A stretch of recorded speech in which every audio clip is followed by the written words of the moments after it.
Չէ, ասենք այնտեղ լֆիկ սամո բան չէ, փաստերեն լֆիկ սամոն սրա թափած ակադեմիկոս է։ Լուրջ բան եմ ասում, որտեղ սա ասма նայել եմ ասма ես ինքս նայել եմ, տեսել եմ, կարդացել եմ, տեսել եմ, գնացել եմ, դիմել եմ ու հաղթել եմ։ Այսինքն ինքը մտածել որ Հայաստանում ավելի բարոյական մարդ է, Սամվել Ալեքսյանն ասես կեղտոտ մարդ եմ, սենց մարդ եմ, տո լավ եմ անում, սրա հետ է լավ եմ, նրա հետ է լավ եմ, սրան էլ եմ փող տալիս, նրան էլ եմ փող տալիս։ Ինչ կա ասում է, այս մարդը ասում է ես։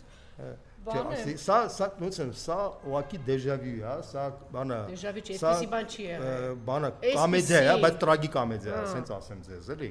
որովհետև եթե դուք հիշում եք Նիկոլ Փաշինյանը 2012 թվականին, երբ որ խորհրդարանական ընտրություններում պայքարում էր Սամվել Ալեքսանյանի դեմ, կարծեմ հայտարարում էր, որ ինքը պայքարում է Օսվենցիմ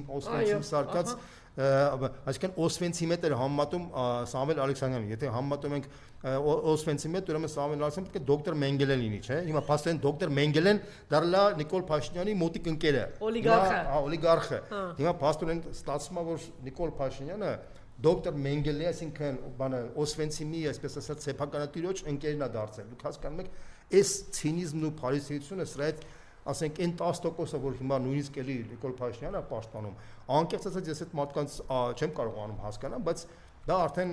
այլ խնդիր է, դա արդեն հոգեբանների խնդիր է, որովհետև իսկապես նորմալ մարդը, որ ունական, անալիզ անելու, մտածելու, անասունից տարբերվում է, ի վերջո, որ մտածում է, տեսնում է եւ համադրում է այս փաստերը, ինքը շոկի մեջ է հայտնվում, հասկանում է, իրան խաբել են։ Նորմալ է, որ մարդը 18 թվականին չհասկանար, հավատար, դա շատ նորմալ է, որովհետև մարդիկ ուզում են այն չարաշահումներից, այն անարդարություններից, այդ իսկապես վատ բարքերից ազատվեին։ Եվ 18 թվականին մարդիկ հավատացել են, բայց երբ որ այդ ամենից հետո արդեն տարիներ շարունակ տեսնում են, որ այս մարդը այսքան խաբում է, եւ նույնիսկ եթե 10% մնացել է, որ հավատում է, այդ 10%-ի համար եմ ասում, սա իմ համար ողբերգություն է, սա արդեն։ Տեսեք, ասում է, ինչ է զզված, ինչ եք խոսում, նոր քիչ առաջ ասե, հարսանիք, բա ինչ պետք է լինի, ասում, բա պետք է տենց, դա դու գնացեք